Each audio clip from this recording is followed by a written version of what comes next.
Rawuh Bapak Ali Mufti SAG MSI selaku anggota DPR RI Komisi 5 fraksi Partai Golkar beserta jajarannya.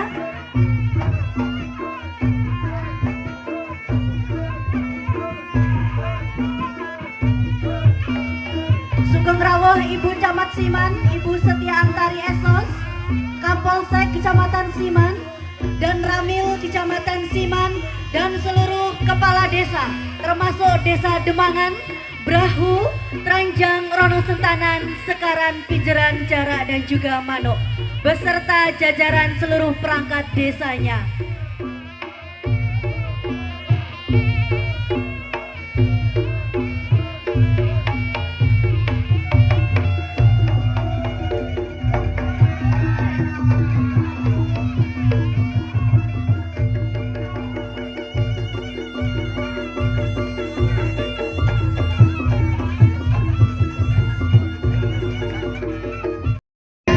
Selamat datang kami ucapkan kepada bapak-bapak,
Golkar beserta jajarannya.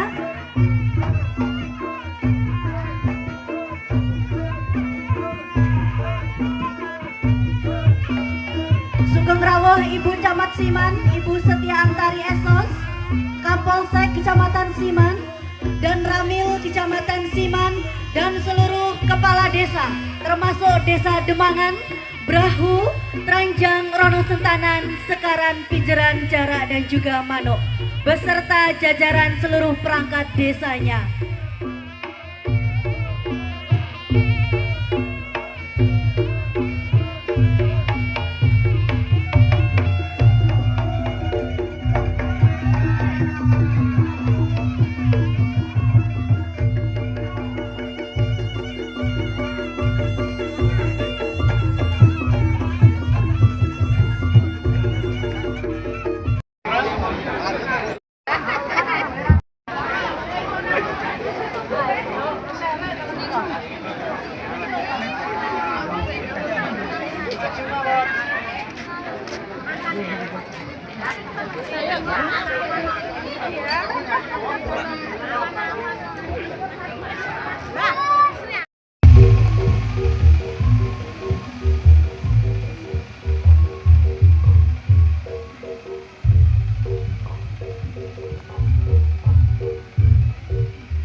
Demokrasi itu dua pengertiannya bagi semuanya.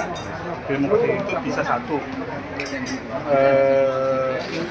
langsung, bisa juga tidak langsung. Undang-Undang Pancasila mengatakan perwakilan, permusyawaratan dan perwakilan itu bunyi sila keempat, ya kan? Berarti wujud dari sila keempat itulah sebenarnya kita kepingin mewujudkan demokrasi ini adalah musyawarah perwakilan. Itu satu landasan idealnya. Landasan pragmatisnya bahwa pilkada langsung selama ini semua sudah tahu, ya semua sudah tahu. Saya juga ngomong itu nanti ada yang tersinggung, ya kita sudah tahu. Yang kedua, pemimpin itu harus bisa punya sikap. Jadi pemimpin itu kalau tidak punya sikap itu problem. Nah, pilkada langsung, efek pilkada langsung itu kadang pemimpin mau mengambil sikap itu sangat dipengaruhi oleh opini publik, ya, sangat dipengaruhi oleh opini publik. Sehingga kadang-kadang pemimpin itu menjadi ragu-ragu, kadang-kadang mengikut irama, sehingga tata kelola pemerintahan menjadi. Yang ketiga, pola rekrutmen birokrasi. Selama ini kita sudah melakukan di situ. Kita harapkan dengan tidak langsung ini, kepala daerah bisa melakukan rekrutmen birokrasi secara baik, karena sumber pemimpin bangsa ini salah satunya adalah birokrasi.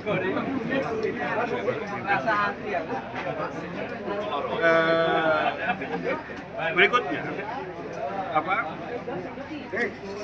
Kita akan usulkan juga mekanisme pemilihan.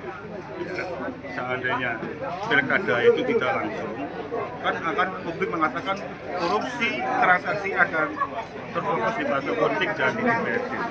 Insya Allah itu kan kita perjuangkan bagaimana agar ada fasum politik. Partai-partai tidak boleh pada istilah isaroh. Yang kedua, kita akan usulkan nanti dalam proses berikutnya adalah pola pemilihannya. Pola pemilihan terbuka. Ya, one vote, one man boleh, tapi terbuka. Sehingga publik bisa tahu siapa yang bangkang, siapa yang tidak. Sehingga kita harapkan dengan mekanisme ini, maka kepala daerah yang terpilih itu pure, dia tidak terbebani oleh persoalan pendanaan politik yang dipahami bersama-sama kemarin. Insya Allah ini kita akan sama-sama perjuangkan dan kita mohon dukungan masyarakat. Insya Allah ini ijtihad yang terbaik buat rakyat Indonesia. Insya Allah ini ijtihad yang terbaik.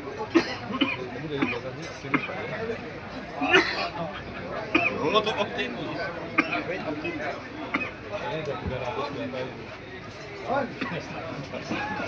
Ya kita Mas bisa disampaikan kedaulatan negara itu ada di tangan rakyat. Satu, sumpah janji para pendiri bangsa. Pendiri bangsa bersumpah untuk melindungi tumpah darah. Itu di dalam pembukaan Undang-Undang 45. Melindungi tumpah darah. Yang kedua, menjamin pendidikan. Yang ketiga, menjamin kesejahteraan. Sumpah para pendiri bangsa. Nah, unsur penting dari bangsa itu adalah unsur penting dari negara itu adalah rakyat. Nah, oleh karena itu seluruh elemen kita, seluruh elemen bangsa ini harus menjunjung tinggi kepentingan rakyat di atas segala-galanya. Apa kepentingan rakyat itu? Sejahtera secara ekonomi, punya pendidikan yang baik, kesehatannya cukup, ya, infrastruktur semuanya terjaga dengan baik. Itulah politik tertinggi. Mementingkan kepentingan rakyat itu adalah politik tertinggi. harapan dengan semua proyek program di Ponorogo seperti apa? Ya, dikerjakan dengan baik, ya. Dikerjakan dengan sebaik-baiknya. Tidak boleh ada intervensi siapapun yang akan mengganggu pelaksanaan program IBM. Ini program IBM, infrastruktur berbasis masyarakat. Ya, silakan dikawal teman-teman. Kalau ada yang nggak pas, silakan dilakukan kontrol, disalurkan kepada panitia. Karena ini basisnya adalah kelompok masyarakat. Untuk Ponorogo Pisu berapa lokasi? Tahun ini berapa ya?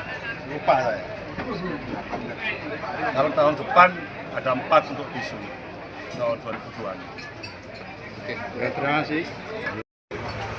Alhamdulillah program Pisu yang dalam hal ini sasarannya adalah Desa Lembangan dan Desa Mbrau, alhamdulillah bermanfaat karena ini menuju ketahanan pangan juga.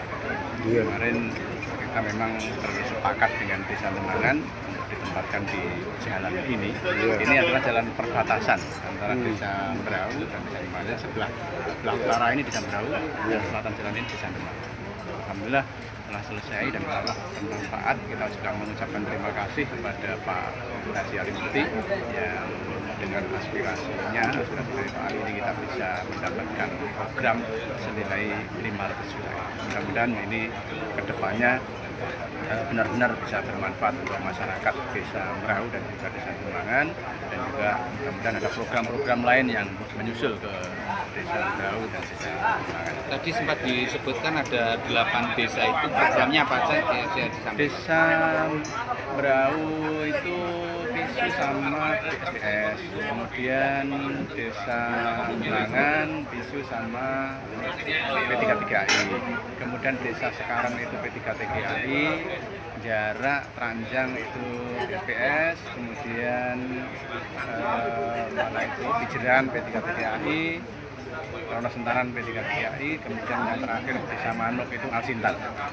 Itu yang semuanya lewat Pak Haji Alimudin. Terima kasih.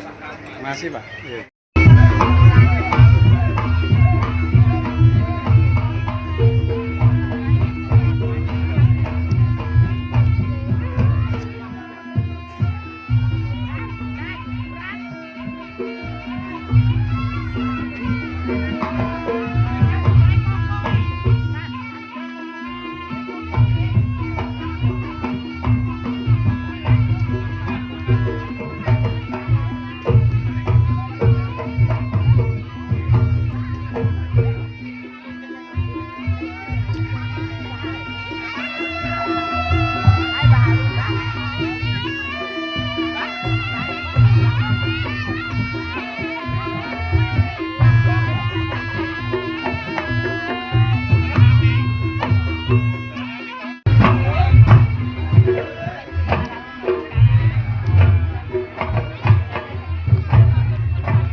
kasih.